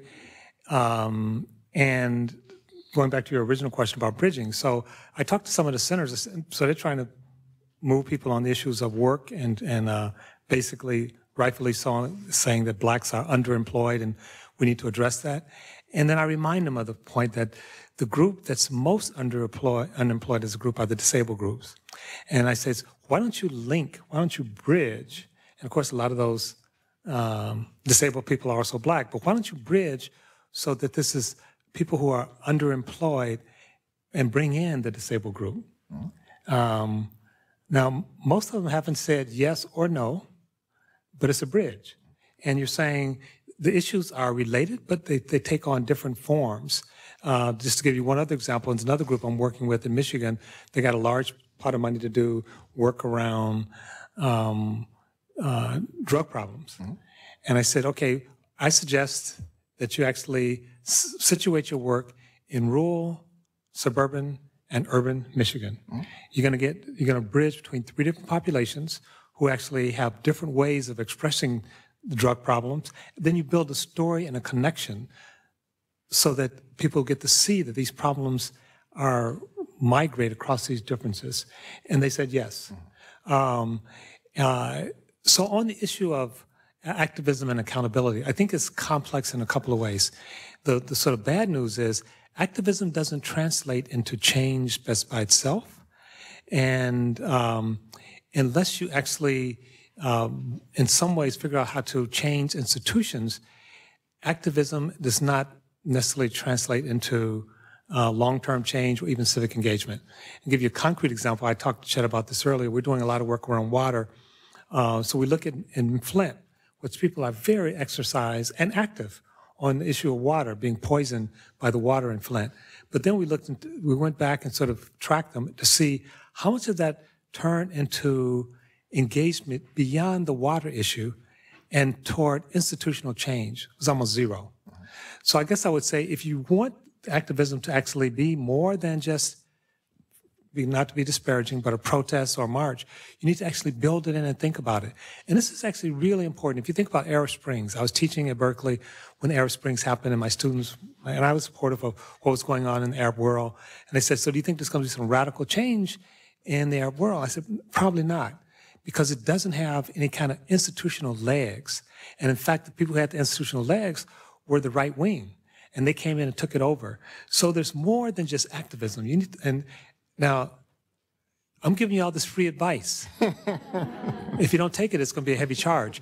I'm a researcher, so I go out and study things like what makes things change. And sometimes you give bad news to people because people get, like in Flint, people get riled up and say, great, but you want institutional change. On Ferguson, you want institutional change. How do you actually make sure that happens? We actually know something about that.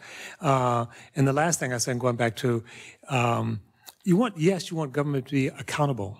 You want institutions to be accountable, but you want more than that. You want them to be you. We're one of the few countries, if you go to France, people don't think of government is over there. It's like, it's my government. It's what I was saying about, it's our space. It's not your space and you're inviting me in, it's our space. How do we actually get people not just to belong in terms of, I did something with NFL around protests in sports, really kicked off by Kaepernick in terms of taking a knee. So I met with a lot of NFL players. Two things that was very interesting about that. One, they're making a lot of money. There's a book called $40 Million Slave. They don't feel empowered. They're not well organized. And I'm not, they don't have a real plan. They don't have a real strategy. So it's not going to go anywhere. It's not going to, it's really important to lift people's voice, lift people's consciousness. But then how do you actually translate that into some action that's sustainable? And how do you do it in a way that each player, like Colin, can't be picked off? So I think that you have to think about it in sort of multiple ways. If not, you'll have a very powerful expression, but it won't have the kind of transformational change which I think you're talking about. The last part of that question was really around resources and finding California in an interesting place after years of not having a great budget, and that has not been true about most of our current governor's tenure. And let's just say we take this notion of being more inclusive and feeling like government is ours. And I kind of feel like that's part of this voice. In some ways, it is the process of taking back government. This notion of kind of really applying pressure to invest in the things that are actually moving us forward, dealing with some of the social issues. Any advice that you would give to this particular group about how they can organize themselves to get at this notion of inclusion. And let me just say this, I'm a former county welfare director, and this notion of the deserving poor has been with us for a very long time, right? And we have always made people feel as if we didn't invest in that community or that particular group because somehow they were less deserving of being included. It was the way that we framed welfare reform in 1996. It was the Cadillac driving black welfare mom. Or how we've thought about criminal justice in many, many respects. When we're thinking about kind of reframing those particular narratives and doing the types of things that both change the institutional structures, but also responding to immediate needs that people have, because one's a longer term agenda and one is something you can turn around more rapidly. Any advice that you would give this particular group about where they should and how they should be spending their time? Because I think we all agree that you need to do both. Right. And again, complex questions. So 2 quick examples. So first of all, I would say to the group, and including us on the panel, that when you think about the group that you work most closely with and maybe even identify with, how do you build bridges to other groups? Very consciously. So if I work on issues of racial discrimination, how do I build bridges to gender discrimination? How do I build bridges to immigration discrimination? How do I do, if I'm heterosexual, how do I build bridges to people who are not heterosexual? And we don't do that very often. We know the right is sort of aggressively breaking, but we actually don't build bridges as well either. And so I would say be deliberate about that, both for our own spiritual and deep humanity, but also it makes sense politically. So I'm working in Detroit on water. Detroit's a city of 700,000 people. The region is 4 million people.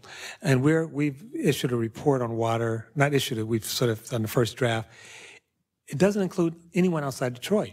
In fact, the people outside Detroit are put in the role of villains. And outside of Detroit, if you know Michigan, it's mainly white, not exclusively. And so there, in some way that makes sense, but it's a breaking strategy.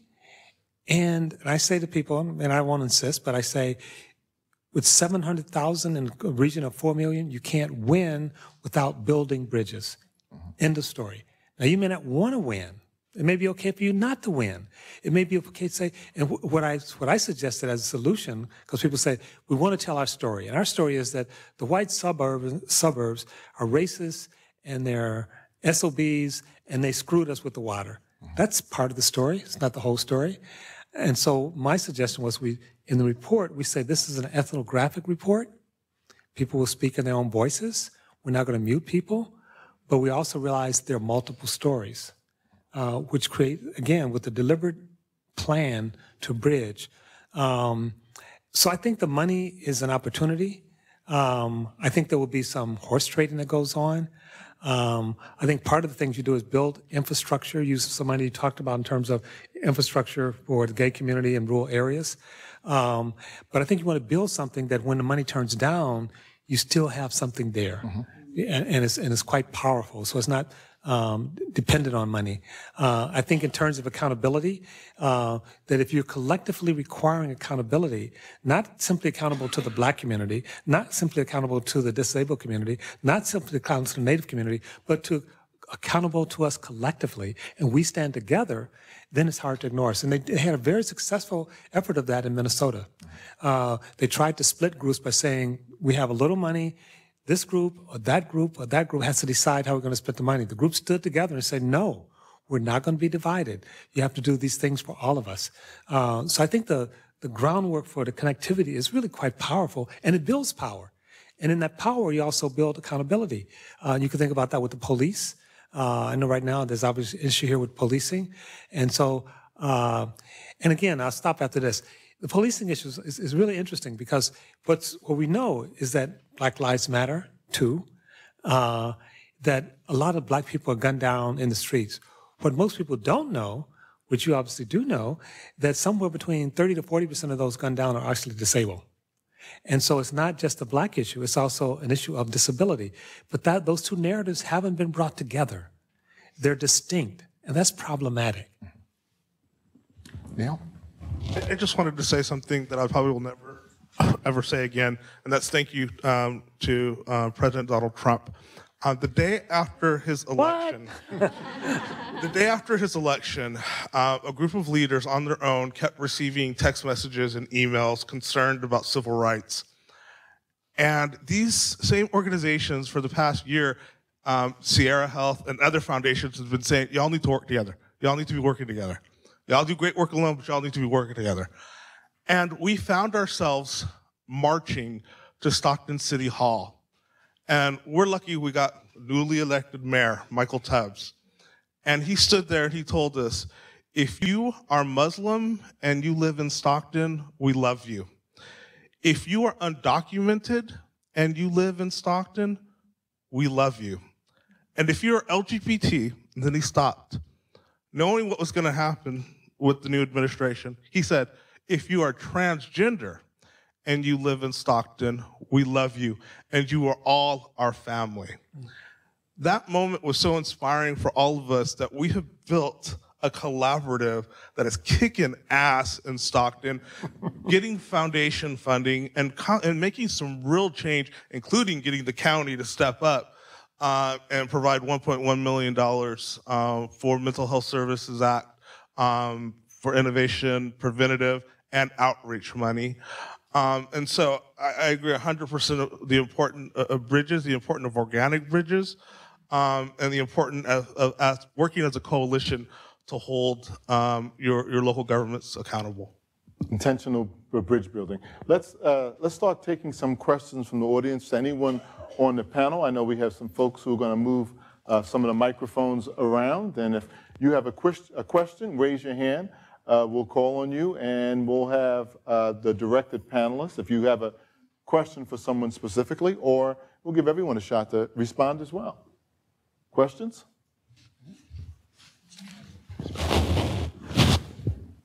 Hi, Laura Podolsky. I'm with the University of California Institute of Transportation Studies, so I'm picking up on a lot of the discussion around the spatialness of segregation, some of these issues. And so I was curious, I know I've read your bio, John Powell, and you've written about, studied affordable housing, urban sprawl.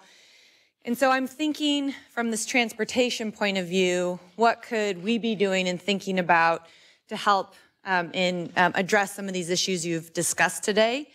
And specifically, in 2016, the legislature passed SB 1000, which directed cities and counties to address environmental justice in their general plan. And so if you have specific comments on that, on what we could be thinking about and how do we take advantage of that opportunity.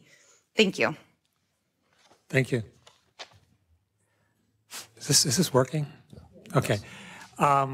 So the problem is that all these are complex systems. Transportation is about connecting people to something. And I appreciate you reading my work. And one of the pieces I wrote is called opportunity-based housing. So housing is not simply a place you live. Housing should be thought of in terms of connecting people to opportunity. And a lot of times housing is not. And so, and then transportation becomes even more important. The group that use transportation, the group that's most dependent on transportation, public transportation in the United States are Black women. I worked with Austin. They were building a new light rail line. It wasn't going to serve Latino populations. I met with the head of Dell Corporation and basically say, you know, it's like a rail line to nowhere. If you look at LA, LA has the fastest growing rail line in the country, but it's not actually serving low-income people. It's actually, I mean, it's really a terrible story. What they do is they put hubs, transit stops, and they become attractive because they build shops and stuff around it. And then the hipsters move in, they drive up the rent and drive the housing, and then they don't use the rail line. So the rail line is there, but literally ridership is going down as they build more rail lines because the people who would use them, people of color, women, people are being pushed out. So you got to deal with all those things together. These are complex systems. You got to do and bring people in. And sometimes people will see problems as they will redefine problems in their own way.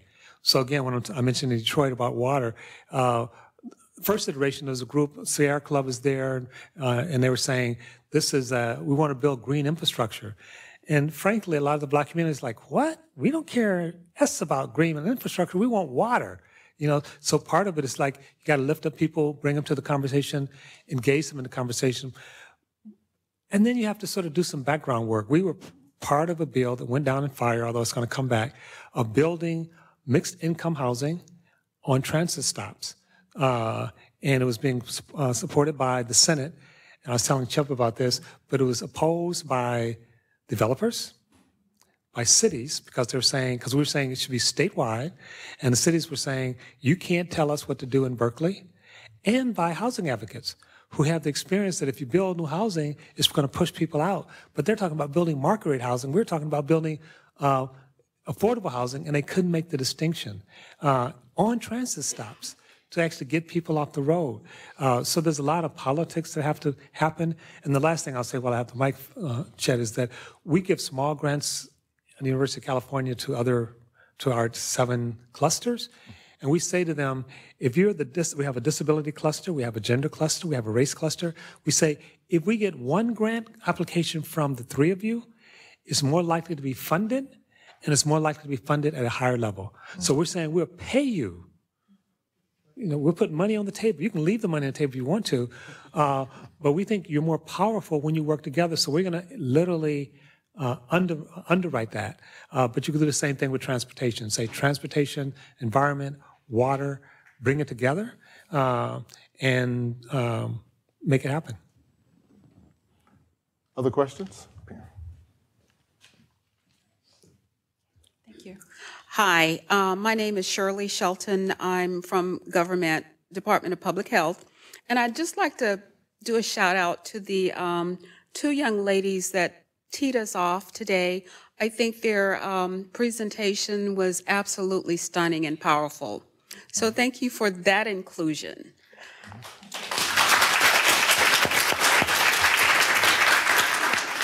As I think about our topic today, race, racism, and otherness, it's a powerful topic, it's profound, and it just makes you just think about, it's not that it's a new topic, it's old.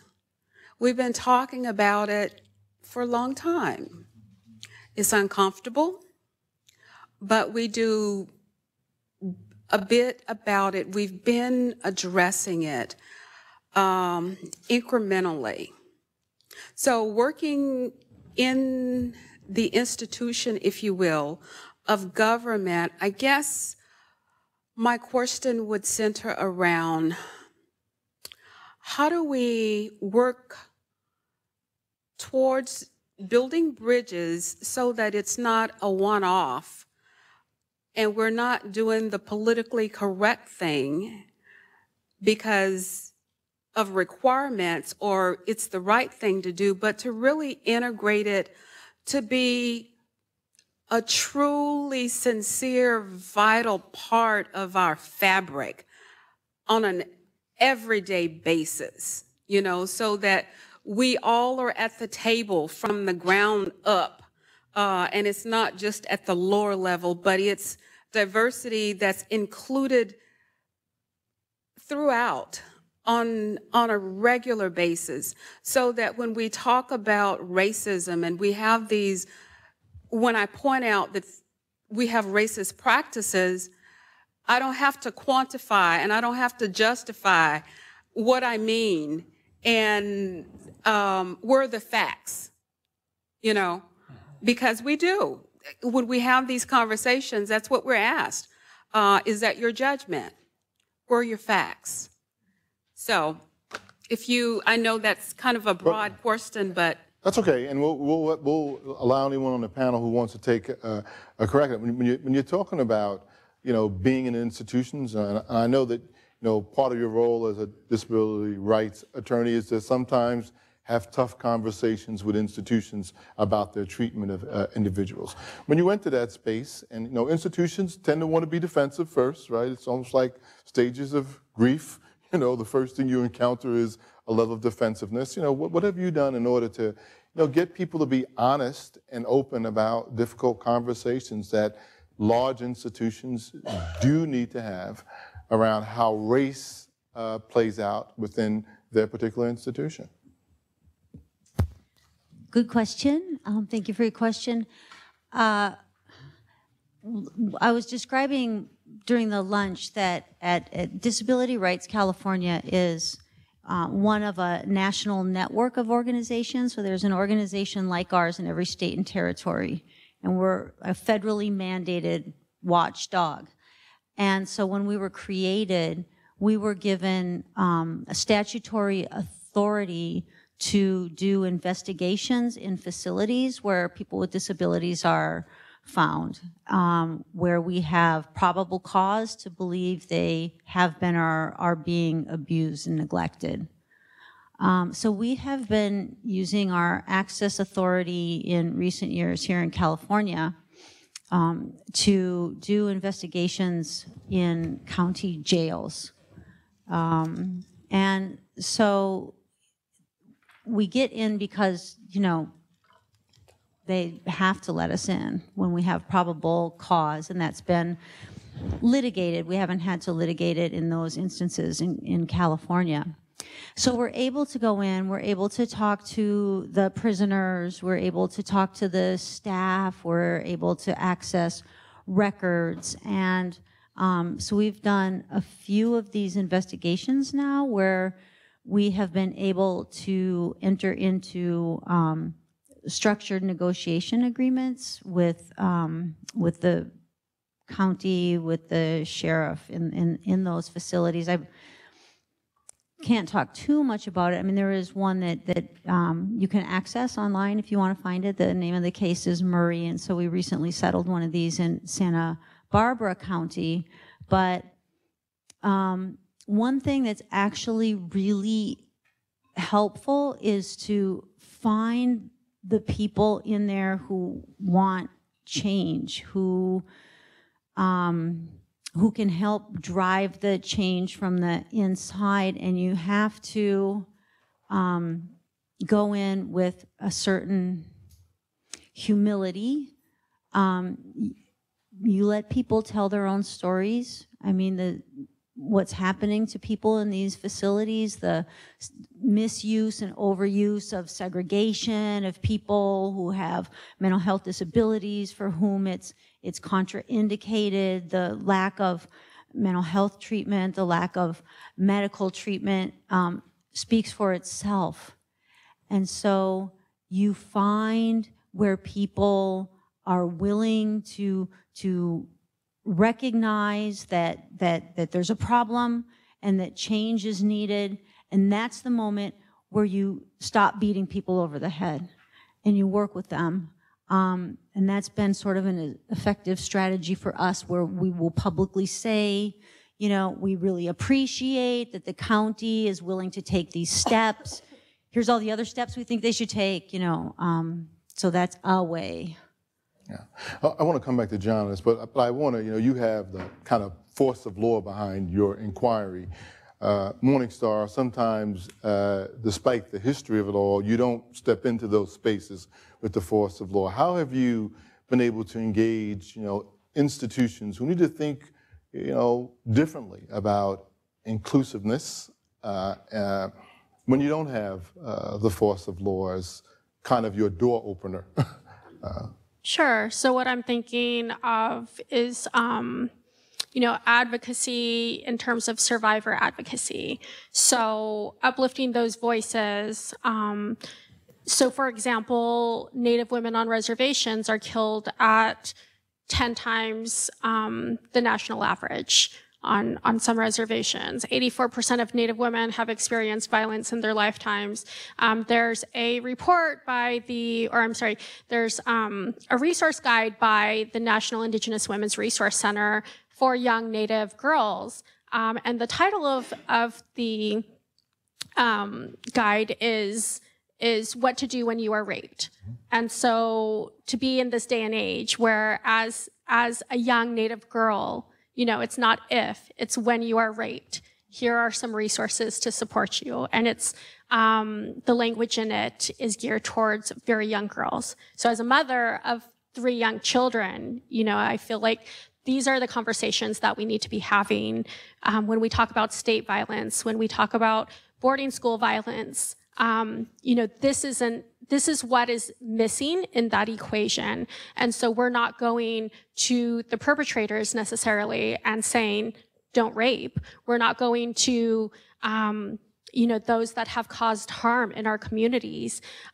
We are going to these young girls and providing this outreach tool. And so I think that having that level of advocacy, not only that they can speak to their experience, because it's not always for our communities, it's not always going to be that solution. That solution isn't going to come from the legal system. And that's just the reality of it. Anything else you want to take Empathy, and empathy within our own movement. I go around San Joaquin County in some uncomfortable spaces, some very, very conservative spaces and rooms. And, our job is to win them over. And we do a pretty good job of it, I like to think. But when I go into a big space with a bunch of people that I think are my advocates, and I ask them, imagine a young transgender girl of color, the struggles that she has, and I get told I can't imagine that, that tells me we got a lot of work within our own movement. Because I need you to understand that, especially if you're working in the foster aid industry, where we have a disproportionate number of LGBT youth in that system, but if you can't see them, you can't help me help them. And those are the hurdles that I, have to deal with more often, than dealing with the person with the individual prejudices who grew up in a more conservative space. Mm-hmm. John, anything you'd like to contribute as a couple of things. First, just to thank the panel and the audience. There's actually, and I don't know how it's going to work, but augmented reality is actually trying to do some of that. They're trying to actually create virtual reality so you can more easily step into someone else's experience. So you can, and we'll see how that works. I mean, I think it's an interesting idea, but I think your point is well taken, that we do need empathy, and we do need to be able to connect with other people. Also, I want to just challenge a little bit what I heard you say. I don't think these are the same things that we've seen before. I think we're in a new space. I think it's a much more dangerous space. And I say that not because it's like correct, but I think we are at a critical point in the history of the planet and the history of our lives. A lot of people who are deep into climate change basically say we've already crossed the tipping point. We're seeing the kind of right-wing nationalism around the world that we haven't seen since World War II. We're seeing vitriolic. So I want to just nudge just a little bit. There's something different about what's happening now. And yes, racism has been around a long time, but the capacity to sort of populate the capacity for state violence, the capacity sort of to control it. The White House was not always a beacon of enlightenment, but neither were they, a complete drag on everything. We're literally seeing people saying Brown Board education was wrongly decided. When we have someone who's running for Senate being supported by the President of the United States who says slavery wasn't so bad and maybe we should go back, that's an amazing place to be in. So there's this urgency, and I think we have to be real about it. It's like you think it can't get any worse, and then they do something else that's worse still. So I do think we have to come together, and I think that's the good news and the bad news. I work with a lot of nonprofits. I work with a lot of community groups, but I also work with some of the richest countries in the world. I work with Apple. I work with Google. I work with Starbucks. They are struggling. I work with Warren Buffett. I work with whatever. My point is that they are lost too, because if the world blows up, people ain't gonna be buying coffee. Just saying, So they have a stake in this. Now their stake is not going to be the same as ours. They're not going to be, they're going to embrace capitalism. But there's these places where we can actually bridge with them. I'll give you just one example. I was the negotiator for NAACP around mortgage crisis after subprime. And so we sat down with Wells Fargo, which is the largest mortgage lender in the world, and I would say things about these systems of racialized systems of mortgage, and we need to do this. And two things happened. So we were leaving a meeting, and one of the guys from the NAACP, he says, "I don't get it, John." He said, "What?" He said, "You say really hard things to these people, but they seem to like you." And I say, "Well, I like them too, but they got to change. I mean, he said, "But they don't like me." I said, "How do you feel about them?" He said, "I can't stand them." And it was not that that was enough, but what he was saying is that there's no bridge. And these people, these were vice presidents of Wells Fargo, and they were talking about their constraints, how they couldn't do something. And there was one instance where I was talking about going into some mortgages and figuring out who the owners were, and the law says you can't do that. And so the guy cited the law to me. He said, "Well, the law says you can't do it." Now, I know they got that law passed. It's their law. And I said, "We can't do it, but you can." And he just smiled. So my point is that there are ways of working with people even when they're on the other side. And they're powerful examples of that. Nelson Mandela sort of represent one of the most powerful examples of that. And that doesn't mean you give people a pass. It doesn't mean you let people kill you or put you on a, but be open to the possibility that a lot of people who are apparently on the other side have pain, have constraints. They're trying to find their way. And if they won't join the team, fine, you make another team. But don't start off by saying, because they work in a corporation, because they're in government, because they're white, because they're straight, because they're Republican, I can't begin to talk to them. You can begin to talk to them. You can always end the conversation. And with that, we're going to bring today to a close. Let's thank our panelists.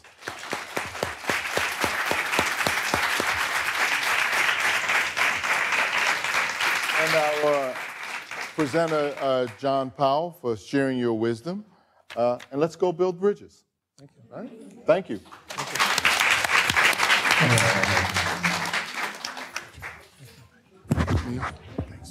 Good morning, Star.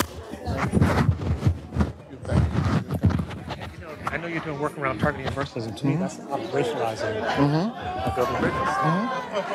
And it has been, really effective. I mean, that's why we got the hospital systems, all four of them in the city, to actually figure out, and I would actually say want to be part of it. Yeah. It was good publicity for the corporation, the folks. I mean, a lot of good things, and even financially, because babies in the NICU are a very expensive proposition for them, and they actually understood that. So we didn't start by kind of